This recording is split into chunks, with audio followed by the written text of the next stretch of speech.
Ababona urgaa'e galatuun Gooftaan hunduu haaraa ta'e. Ababona urgaa'e galatuun Gooftaan hunduu haaraa ta'e.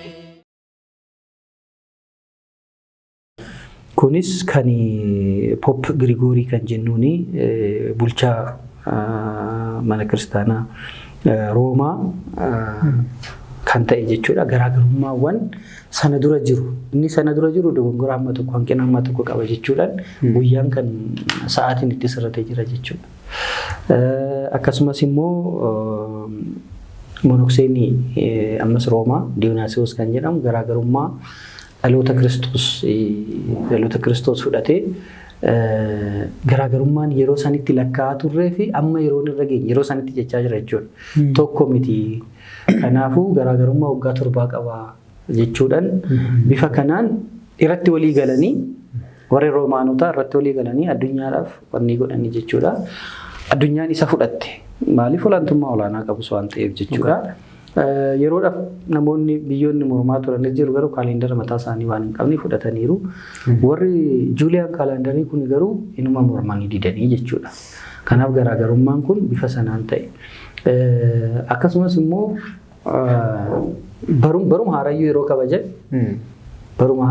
kabajan yeroo garagaraatti kabajan. Isaan amma Januwaarii keessa waan ittiin kabajaniif qabu jechuudha. Januwaarii keessa xaawota fuula lama Jaanus kan jedhamu wal qabsiisanii kabaju isaanii yeroo sanatti jechuudha. Maaliif xaawota ni ta'a ture waan ta'eef jechuudha. Garasitti deema. Gara keenyatti immoo gaafa dhufnu fulbaana keessa kabajni bara haaraa kana. Kunis ka'umsa mataasaa qaba. Kitaaba qulqulluu irratti gaa kanaaf fakkeenya kitaaba kana keessatti tarii namoonni argatanii dubbisuu danda'u ibsaa waan xiqqaasaa kaa'ee jira jechuudha. Maaliif fulbaana keessa bara haaraa maaliif kabajnaa kan jedhu ka'umsi isaa kitaaba qulqulluu ta'uusaa amma tokko diiteelis ta'uu yoo baate maaliidhaaf bara haaraa fulbaana tokko kabajna kan jedhu yaadutiin ka'an jiru jechuudha. Addunyaa irratti gaa keessumatti iyyuu kaalandarii garaagaraa akka jiru laallee jirra. Isaan keessaa immoo keessumatti iyyuu siivil yiirii fi ekleesiyaastikaal yiir kan jedhamu. Aqleesiyaa jechuun ekleesiyaastikaal jechuun aqleesiyaa jechuun bataskaana miti. Bara bataskaan ittiin lakkooftuu fi siivil yiir kan jedhamu immoo jira gaafa sirriitti qo'annoo jechuudha. Amma gaafa sana laallu fakkeenyaa fi egaa kitaaba qulqulluu iddootti barreeffamee bakka itti barreeffame seera Ibrootaa kana gaafa laallu. Bara haaraa fakkeenyaaf Hebroonni yoom kabaju warri Israa'elotaa bara haaraa yoom kabaju baatii kam keessa kabaju. Gaafummaa ka'umsi keenya maddi keenya tokko miti kitaaba qulqulluu tokko qabnaa yoom kabaju fulbaana keessa kabaju isaanis fulbaana yookaan yoo baay'ate onkoloolessa keessa kana lamaan keessa bu'a. Kana maaliif ta'e gaafa jennu gara kitaabatti amma gaafa deebinu waan lama qabu bara haaraa fi bara jalqabaa kan jedhan wayii qabu. Siivil yiirii fi ekleesiyaastikaal yiir kan jedhu kan. Siivil yiiriin isaanii suni bitootessaa fi eebla keessadha. Bitootessaa fi eebla keessa kan ooludha jechuudha. Kana maaliif itti fayyadamu? Fakkeenyaaf akka Hibruutti baatiin jalqabaa Niisaan jedhanii waamu. Akka kitaaba qulqulluu keessatti kakumuufaa keessatti immoo Abiib jedhama. Guyyaan jalqaba ji'a kanaa kan oolus akka lakkoofsa Girigooriyaanaatti gaafa laallu bitootessaa fi eebla gidduudha jechuudha. Biyyoonni Eeshiyaa hedduunis wanta kana yeroo kabajatan ni agarra. Tokko jedhanii hallakkaa'u eebla bitootessa keessa jechuudha. Kanaafis fakkeenyaaf Niisaanii kana jechuudha. Jenni isaanii kana jalqabbii lakkoofsa bara akka taasifatanii fi kitaaba qulqulluu irratti maal jedha? Seera ba'uu boqonnaa 12 lakkoofsa 1 irratti maal jedha? Waaqayyoo jedha. Waaqayyo biyya Misraatti Musee fi Arooniin akkas jedhee itti dubbate. Kuni jalqaba baatiiwwanii hundaa isiniif haa ta'u. Ji'a jalqaba waggaa isiniif haa ta'u jedhe. Ji'a jalqaba waggaa isiniif haa ta'u. Baatiin Niisaan kun jechuudha.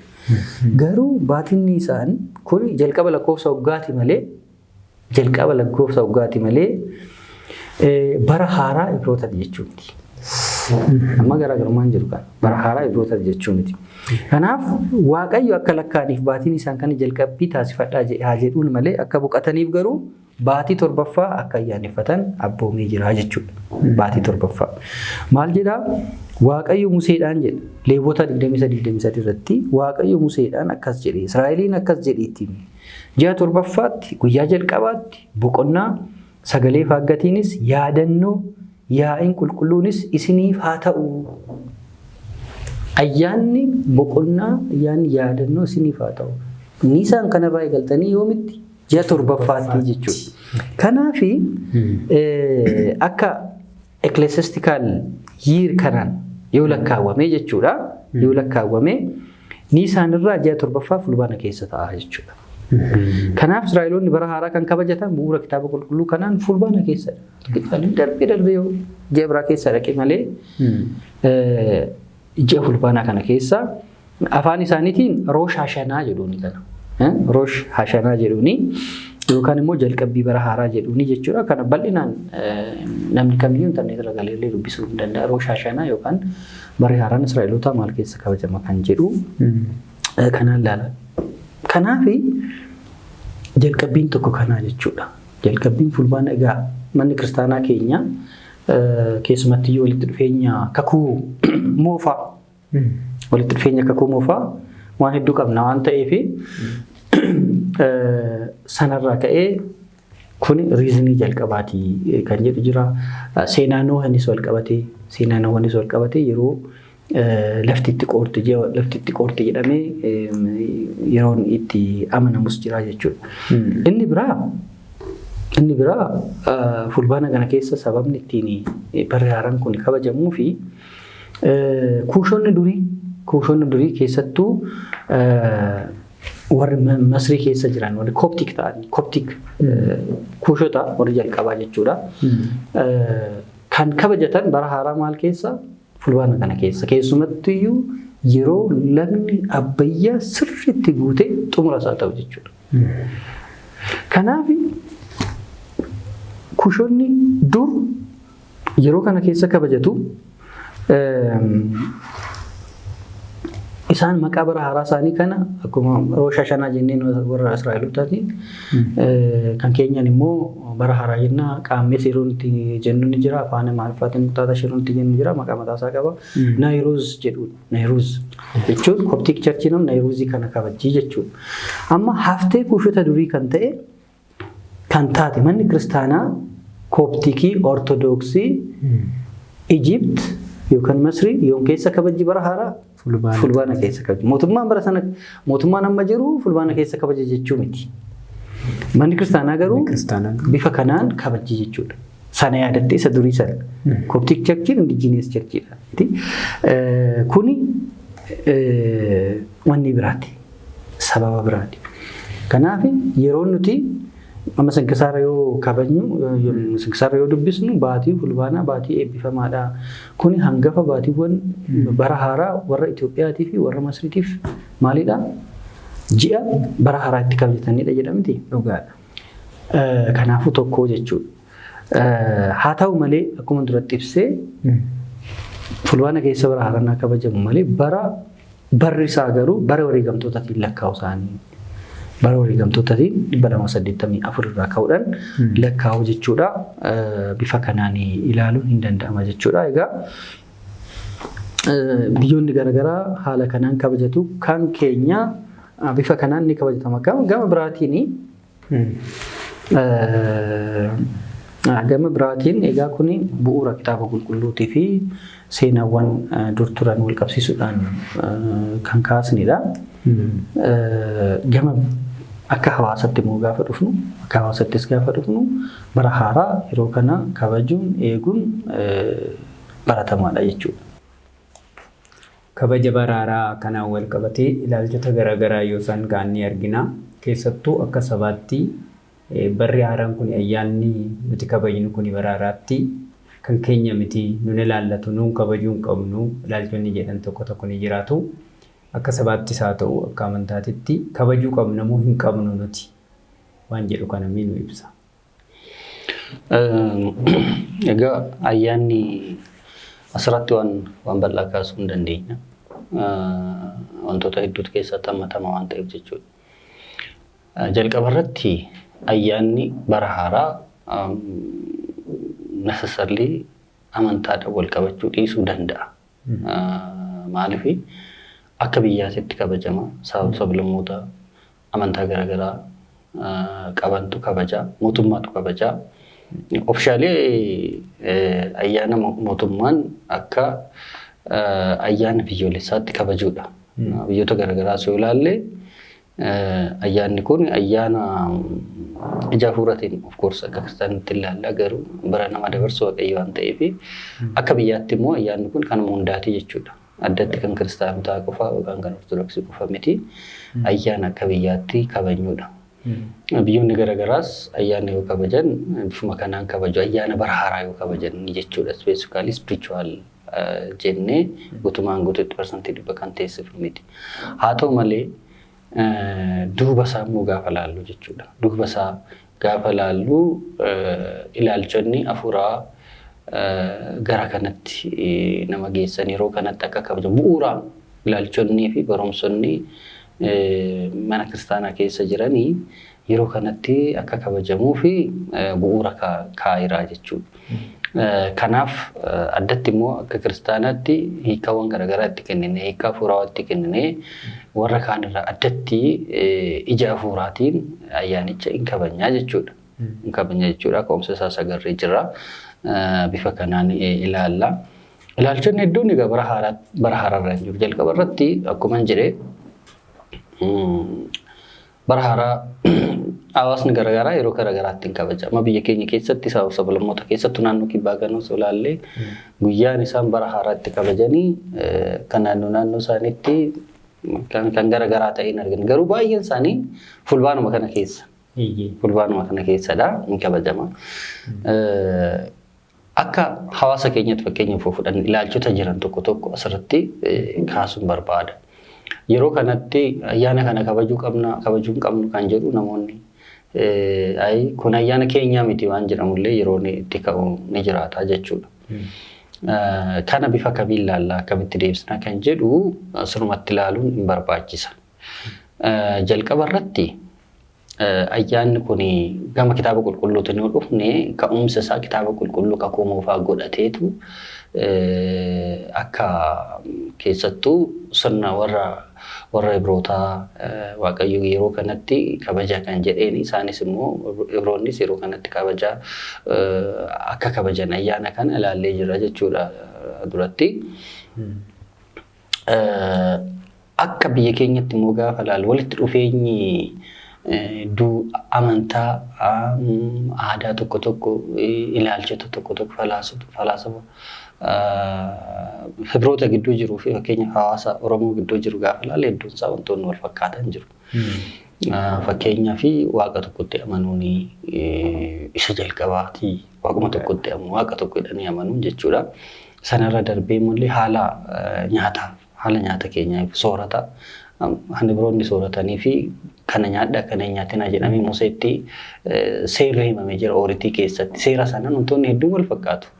Wantoonni hedduun waa wal fakkaatu qabu jechuudha. Haalli itti waaqayyoon galateeffatan tulluutti baanii bishaanitti baanii waaqayyoon galateeffachuun kun Ibrootaatiin baay'ee wal fakkaataa jechuudha. Kakuu moofaadhaan wal fakkaata. Aarsaa dhiyaatu gaafa laallu aarsaa dhiyeessuu dhiiga gubanii dibuu kanaafan kana fakkaatanii seera Ibrootaatiin wal fakkaata. Dhagna qabaa gaafa fudhanne kanaa wal fakkaata.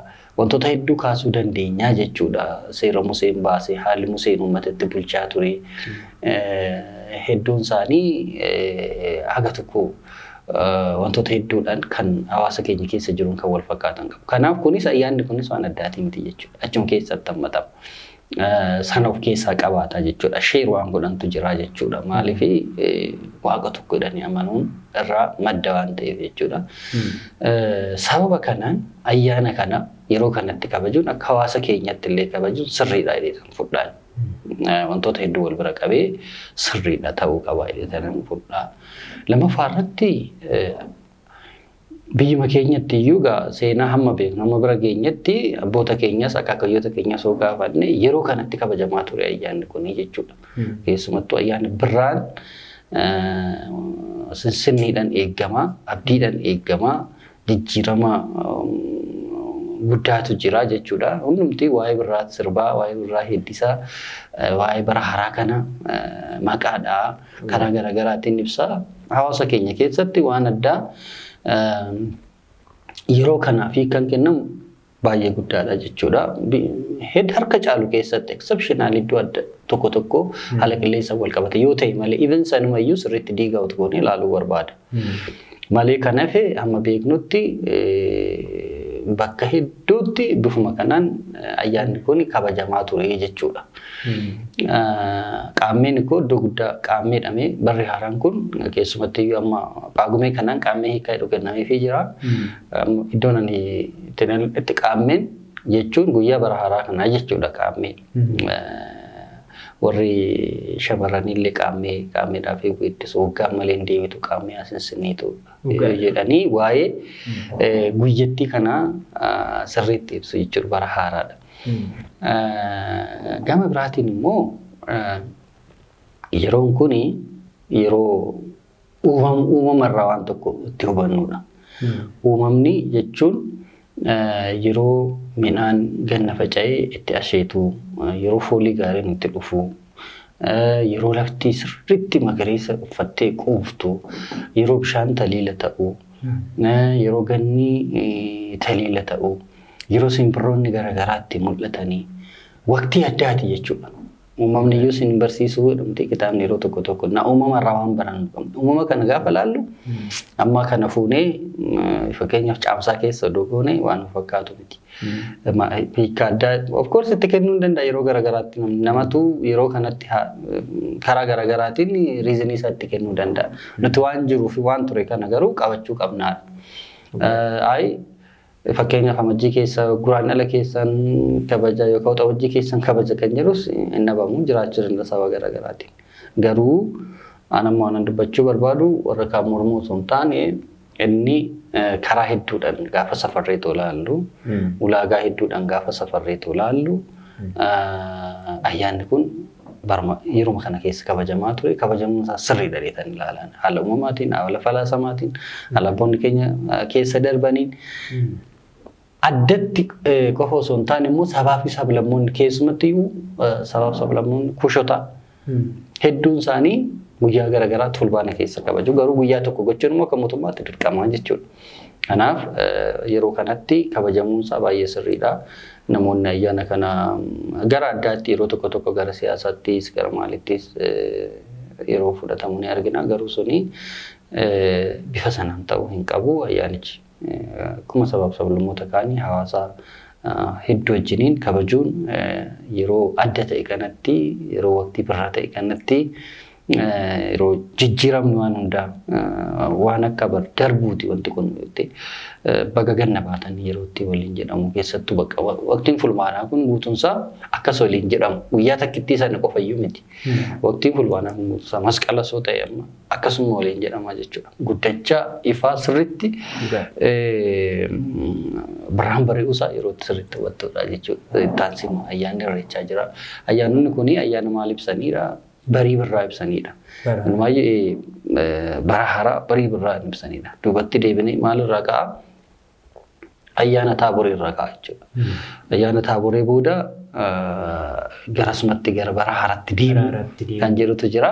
Guyyicha addaan qooduudhaaf garuu qaammee yookaan immoo fulbaana tokko kana akka bara haaraatti itti kabajna. Kanaaf kana ta'uunsaa sirriidha yaada jedhuun qabaa jechuudha. Ani jedheefis otoo hin taane wantoota hedduudhaan ragaa hedduudhaan wanta taa'uu danda'udha. Inni biraa hidhata mana kiristaanaa waliin qabu Egaa tarii namoonni tokko tokko iyyuu waan yeroo tokko mana kiristaanaa irraa ilaalchi mana kiristaanaa keenya irratti qaban dogongora waan ta'eef tokko immoo sanarra darbee ijuma diinummaatiin waan ilaalamuuf yookaan immoo waan manni kiristaanaa keenya waan tokko keessa harka qabduuf duratti koo wantoonni hedduu mana kiristaanaa keessatti raawwatamu barreeffama gaafa jennu kitaabonni mootii muuduun maal gochuun qubeedhuma iyyuu barsiisuun fidala garaagaraa barsiisuun wantoonni hedduun gara mana kiristaanaatiin gaggeeffamaa waan tureef biyya kiristaanaatti akkasii wal qabata. Biyya immoo musliimnitti baay'atutti sanaan wal qabata. Biyyoota hedduutti amantaa sanaan wal qabata wanti hedduun achirraa maddaa jechuudha. Kanaaf kun walitti dhufeenya horachuun isaan oolu akka biyya keenyattis immoo kaalaandaroota kana ayyaanotaan wal qabsiisuudhaan keessattuu mana kiristaanaa keenya ayyaanotaan wal qabsiisuudhaan waqtiidhaan wal qabsiisuudhaan keessumatti iyyuu waqtiilee kana bakka afuritti addaan qooduudhaan faaruuwwan garaagaraa dhiyeessuudhaan kan beekamu qulqulluu Yaareed abbaan Yeedaluu qulqulluu Yaareed waqtiiwwan jiran kana hunduma isaa addaan qoodee mata duree kennee fi haala saniin faaruu waaqayyoof faarfachaa ture. Maal irratti hundaa haala uumamaa irratti yeroo hundaa'u haala uumamaa yeroo wanti ganna inni faarfatu wanti bona inni faarfatu yeroo firiitti wanti inni faarfachaa ture. Yeroo ayyaanota garaagaraa irratti wanti inni faarfachaa ture baay'ee ajaa'iba. Waggaan amma waggaatti naanna'u. Sababa kanaan bara haaraas akkasumaan akka lakkoofsatti akka guyyaa addaatti kabajuurra hiikaa haaraa itti kennuudhaan waaqayyo bara kana akka arjummaa isaatti akka jaalala isaatti kabajaan gonfachiisee bara baraan naannessee guyyatti sana kan fidu kan nu jiraachisu ta'uusaa. Kanaafis kiristaanonni jiraachuu keenya waaqayyoon galateeffachuu akka qabu. Guyyaan bara haaraatti dhufuu keenya waaqayyoon galateeffachuu qabu. Waqtiin tokko darbee waqtii biraa bakka bu'uusaatiin waaqayyoon galateeffachuu akka qabnu manni kiristaanaa akkuma kanaan barsiifti. Kuni sirriidha jechuudha. Warra amantaa biraatis akkasuma gochuun hin danda'amu. Waqtii sana keessatti wantoota waqtii sana wal qabatanii kaasuudhaan waaqayyoon galateeffachuun hin danda'amu jechuudha. Kanaaf waan adda kana ta'uu isaatitti waan akka dogongoraatti waan akka maalitti fudhatamuu hin qabu jechuudha. Yookaan immoo manni kiristaanaa ortodoksii tawaahidoo waan hundaafuu sirna waan namni kanatti amanu waan hundaafuu sirna qabdu akkasumaan hin kabaju waan nama kamiyyuu yoo ta'e kanumayyuu osoo ta'uu baate ko ayyaanumti biyyaalessaallee osoo jiraate spiritual kan hin taane hafuurawaa kan hin taane tokko biyya keessatti hin kabajamu osoo ta'e ayyaana san haalli itti kabaju warra kaan irraa yookaan haalli mootummaan itti kabajaa jedheetu ajajuudhaan adda ta'uu danda'a. Kun waaqayyoon galateeffachuudhaan hiika addaatti kennu hiika hafuurawaatti kennuudhaan ayyaanichi sun hin kabajama jechuudha malee akkuma kaanii ayyaanni weedduudhaan sirbaan nyaataa dhugaatii qofaan hin kabajamu. Mana kiristaanaa keenya keessatti kadhannaadhaan kabajamu harki caalu. Amma bara haaraas yoo fudhanne barri haaraa halkan guutuu kadhannaadhaan kabajama.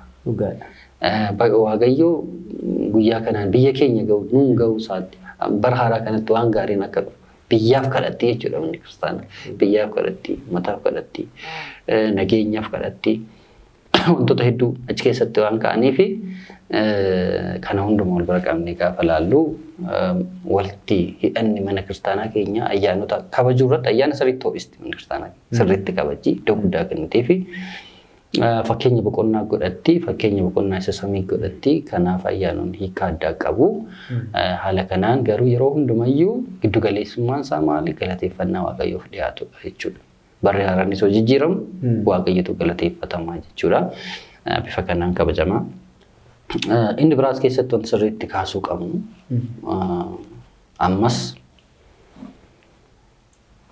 keessumatti iyyuu aadaawwan fakkeenyaaf bara haaraa haa ta'u masqala haa ta'u ayyaanotaan wal qabatanii dhufan mana kiristaanaa keenya hordoftoota amantaa keenya keessatti warra kaan bira kan hin jirre mana kiristaanaa keenya keessa kan jirutu jira yookaan immoo hordoftoota amantaa keenyaa keessa bira qofa kan jirutu jira jechuudha. Kun baay'ee appreciate ta'uu qaba. Dhugaan kun dhokachuu hin qabu. Fakkeenyaaf ayyaana taaborii irraa eegalee ijoollee xixiqqoon naanna'anii yeroo mana naanna'anii yoo weeddisan yoo taphatan ni agarra. Ayyaanichi ayyaana amantaa ta'u iyyuu malee keessa aadeeffataniiru yeroo dheeraa gaafa turu hawaasa tokko keessa gaafa turu achirra wantoonni madda hin jiru, aadaawwan madda hin jiru, duudhaawwan madda hin jiru. Karaa addaatiin bifa addaatiin kabajamu jechuudha. Wal baruu irraa kan ka'e sirriitti waliin jiraachuu irraa kan ka'e jechuudha. Kanaaf kana keessatti mana kiristaanaa keenya keessatti ayyaanonni yeroo dhufanii hawaasni amantaa sana hordofu waan hojjetu tokko qaba, waan agarsiisu sadarkaa umrii isaatiin wanta raawwatu tokko qaba jechuudha. Kan taaboree bifa sanaan. Kun harka caalu eessa jira gaafa jennu warra amantaa ortodoksii hordofu bira jira waan dhoksaa qabu. Ayyaana qaammee kanas yoo fudhannee ayyaana bara haaraa kana yoo fudhannee qunnii buqqifachuu mana naanna'uun ijoolleen shamarranii weeddisuu maal jechuun hin dhoowwine amantaan kana warra marfaa birattis hin jira. Kutaata jedhanii ijoolleen naanna'anii hin jiru jechuudha. Strict taatee waan kana blocking goonee jechuudha akka warra kaanii. Hawaasa keenya keessas immoo qaammeen qunnii darbuun ijoolleen shamarranii manarra naanna'anii wal jajuun maal waliin jechuun akkuma isaanitti hin jira jechuudha. Kun eessa jira gaafa jennu hawaasa amantaa ortodoksii hordofuu bira jira baay'inaanii jechuudha. Qabamee kunuunfamee kan jirus.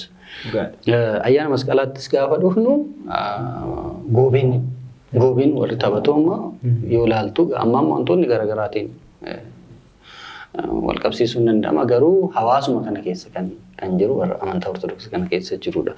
Akka waliigalaatti gaafa laallu dhiibbaan gara aadaa irratti amantaan ortodoksii aadaa saba tokko sirriitti kabachi. Respect godhameetu amma wangeelan walitti hin buunetti wantoota hedduun kunuunfamanii taa'anii jiru jechuudha. Bakka biraatti buqqaanii badan wannum sabbuu isaanii iyyuu kan bade jira. Dhugaawwan akkasii kana diinaa gochuun of course dadhabinoonni mana kiristaanaa keenya keessa jiran baay'een hin jiru keessattuu gaafa tajaajila afaanii wal qabate.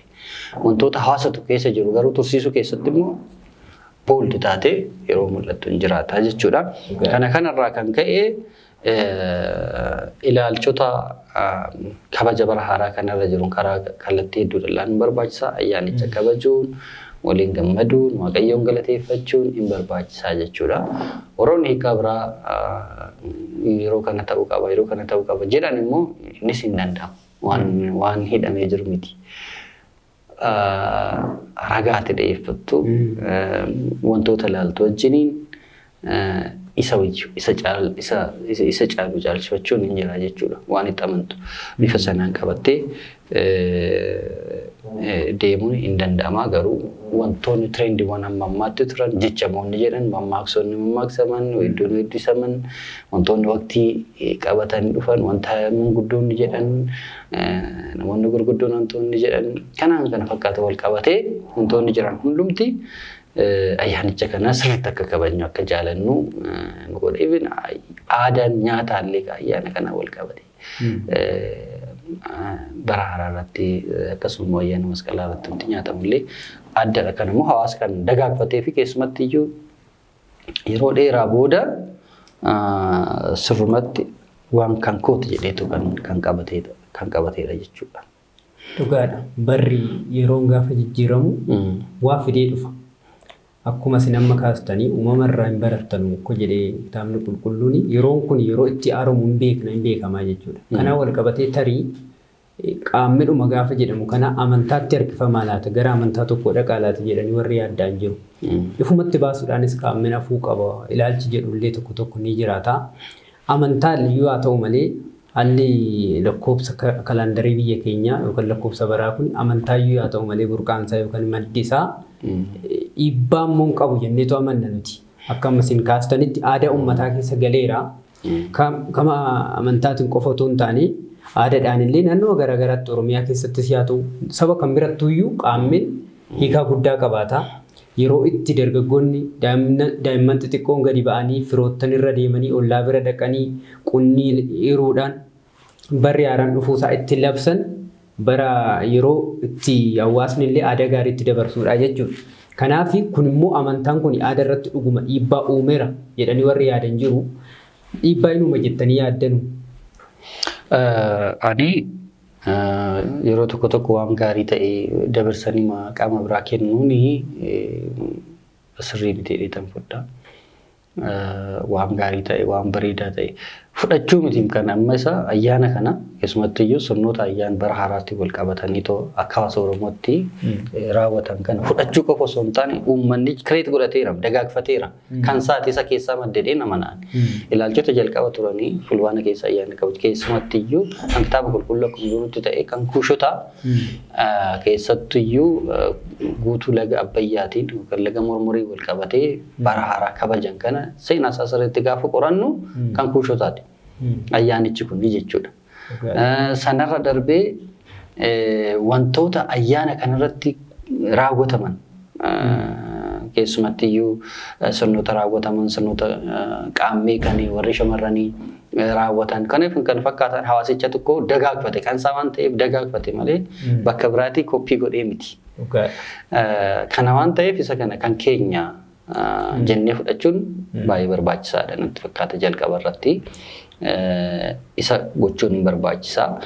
Waanuma xiqqoo tokko limiti gochuun waanuma beekumsa xiqqoodhaan daangasuun sirrii miti yookaan immoo jibba yeroo tokko jibba waan dhuunfaa amantaa keenya wal qabsiifne amantaa biraan jibbina yoo ta'e jibba sana fuunee kan hundaa gochuun innis sirrii miti. Kun waan sirrachuu qabudha. Ani wanti jechuu barbaadu ayyaana kanaan wal qabatee bakka biraayyuu kan hin dhufne hawaasuma keenya qofa keessa kan jiru sirnoonni garaagaraa sirnoonni nama gammachiisanii warri biraayyuu hin beekne as keessa jirudha. Kanaaf kan nama jennee han yaadnu osoo hin taane kan keenya kan dagaagfanne kan nu keessaa biqilee yookaan immoo kan seera itti tolfanne jechuudha.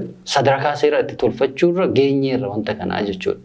Kanaaf bifa sanaan ilaalama kan keenya jennee kan kabajnudha gammachuudhaan kan kabajnudha. Waqtimti iyyuu waqtii addaati. Inni biraa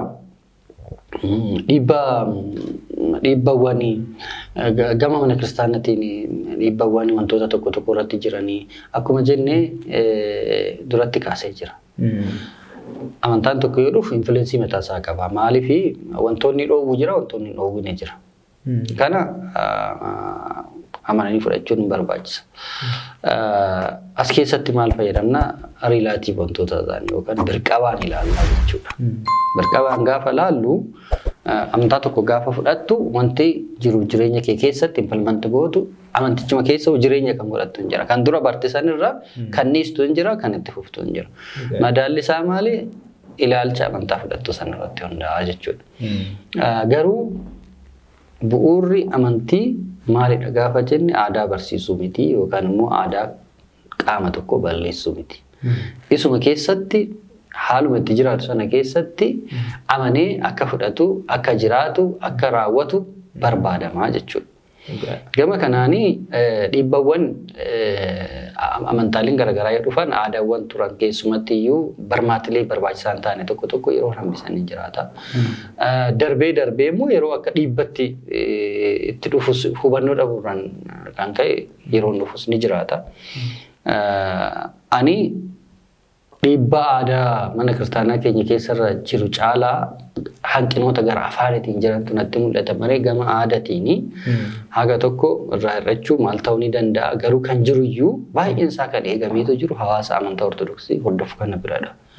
Aadaan sabaa fi aadaan saba keenya keessatti akka Oromootti baay'inaan bakka biraatti badeera bakka hedduudha. Ilaaluu dandeenya tarii dhugaa kana nama hundayyuu hin beekadhee tan ayyaada amantaalee garaagaraatiin amma hundeetti buqqifamee badee aadaa babbareedan aadaan uummata dagaagfachaa ture amma gaafa laallu hin jiru reefu waan deddeeffachaa jiran ofitti deebi'an jiru.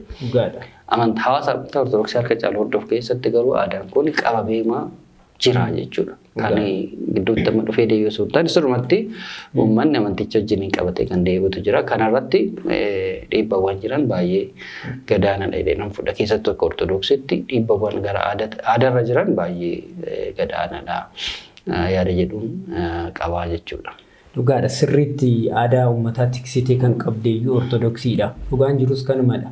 Yoo hubachuudhaaf danda'ame barri haaraan kun dhufaa jira. Ammallee irra deebiidhaan baga geessan isiniin jedha.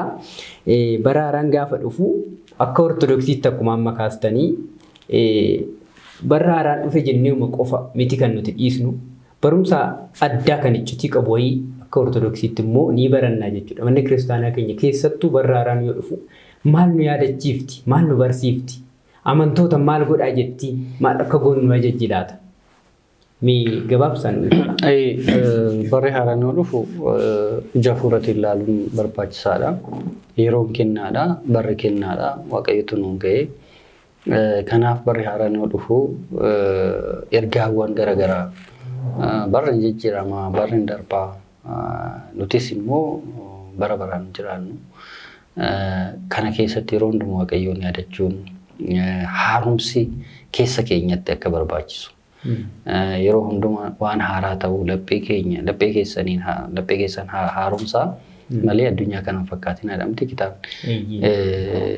Kanaaf isaan jijjiiramuun hin barbaachisa jechuudha. Bara wajjiniin wanti jijjiirru jira.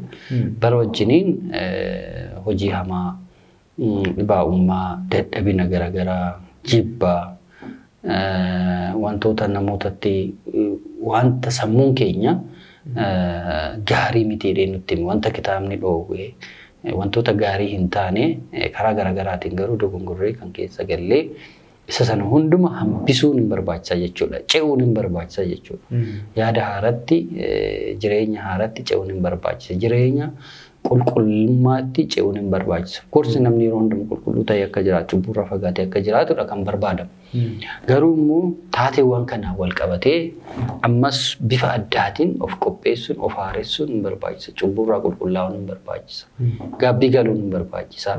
Akkuma uffata keenya miiccannee adii taanee bara haaraa kana simannu keessa keenyas akkasuma. Akkuma soorata lubbuu, soorata foonii nyaannu soorata lubbuu qopheeffachuun hin barbaachisa.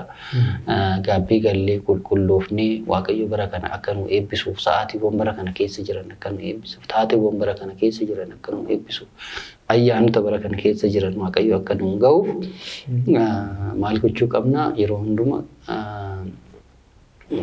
of qulqulleessinee dhiyaachuun hin barbaachisa jechuudha bara haaraa kana keessatti. Gaabbii galuu, dhiiga foon gooftaa keenyaa fudhachuun, galateeffannaadhaan, amantaatti cimuudhaan bara kanatti gama amantii keenyatiin immoo cimnee isa bara darbee caalaa warri tajaajilus cimnee tajaajiluudhaan warri tajaajilamnus amantoonni akka sirna seera nu taa'e sanatti akka kiristaanatti jiraachuudhaaf laphee keenya haaromfachuu qabnaa jechuudha. Sammuu keenya haaromfachuu qabnaa jechuudha. Guyyoonni akkuma jedhame hin darbuun dhufu nuti garuutti sammuu keenya hin haaromsine yoo ta'e wanti sun uumaa bu'aa waan nu qabu hin ta'u jechuudha. Guyyaan guyyaarraa adda nu ta'uu dhiisuu danda'a. Yoo bifa kanaan karoorfanne garuu bara haaraa kanatti abdii haaraadhaan, karoora haaraadhaan har'a guyyaa addaati. Har'a guyyaa haaraadha. Anaaf barri kun bara haaraadha. Bara darbe keessa chaalenjiiwwan garaagaraa namni arga jiraachuu danda'a. Rakkinoota garaagaraa kan keessa darbe jiraachuu danda'a. Kufaatiin garaagaraa kan isa quunname ta'uu danda'a. Gaddi addaa kan isa quunname ta'uu danda'a. Bara kanatti garuu waaqayyo gadda sana akka ittiin deemne kan kadhatu, kufaatii isaa sanarraa kan bakka kufee bara itti ka'u, bakka cabee bara itti ka'u jajjabaatee akka ta'u waaqayyoon kadhatee bara itti karoora guddaa karoorfatu ta'uu qaba jechuudha. Wanti goonu hundumti wanta yaadnuun wal qabata. Milkaa'inni keenyallee yaada keenya wal qabata. Kanaaf wanta kana bara kanatti waaqayyo na milkeessa yoo jenne nu milkeessa waaqayyo. Waan hojjennu sanillee humnaan hojjennaa, miira gaariidhaan hojjennaa, ilaalcha gaariidhaan hojjennaa waan ta'eef carraan milkaa'uu keenya olaanaa ta'a jechuudha.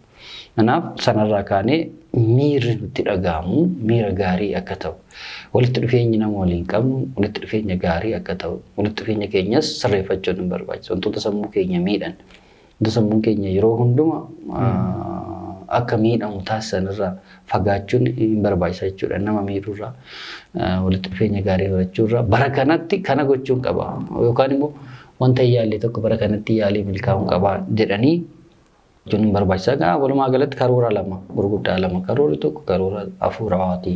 Karoorri tokko karoora jireenya biyya lafaa kanaaf ittiin mijeeffannuudha. Gama hafuurawaatiin hojii hafuuraa hojjechuudhaan bara darbe caalaa cubburraa fagaachuudhaan barri inni darbe inni bara wantoota garaagaraatiin dabarsitan isin gaara kitaaba irratti bara sana dhiisne amma waan gaariitti harka keenya hiixachuu barbaachisaadha. Gama karoora biyya lafaa kanaatiinis immoo kan barannu barumsa isaa fooyyessuudhaaf kan daldala isaa fooyyessuudhaaf hojiiwwan garaagaraa kan hojjetu hojiiwwan garaagaraatiin milkaa'uudhaaf kanaan karoora gaarii fi miira gaariidhaan barichaa eegaluun hin barbaachisaa yaada jedhuun qaba. Baay'ee sin galateeffannaa nu galatoomaa nu jiraadhaa Dooktar Waaqayyoon sagalee jireenyaa isin haa dhageessisu kan ittiin tajaajiltan bara tajaajila keessanii kanuma caalaa umurii dheeraa fayyaa guutuu wajjin Waaqayyoon isiniif haa kennu gatii tajaajila keessanii gatii samii isiniif yaa taasisu isiniin jennaa. Tolee kabajamtoota daawwattoota keenya qophii ayyaanaa kan bara haaraa bara 2018 barsiisaa keenya Dr Naahimii wajjiniin dabarsaa turre kana fakkaataa. Barsiisaa keenya yeroo biraatis mata duree biraatiin akka walitti deebinu abdii qabna isinis ni eeggannaa.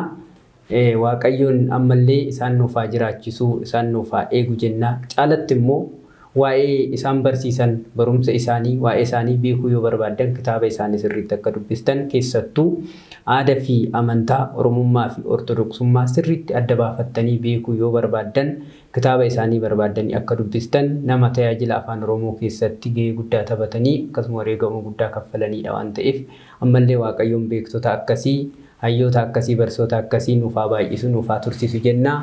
Barri haaraan barri 2018 bara araaraa kan nageenyaa nuuf yaa ta'u Waaqayyo Gooftaan haa galatoomu nagaan qophii biraatiin aga walitti deebinutti nagaatti tura.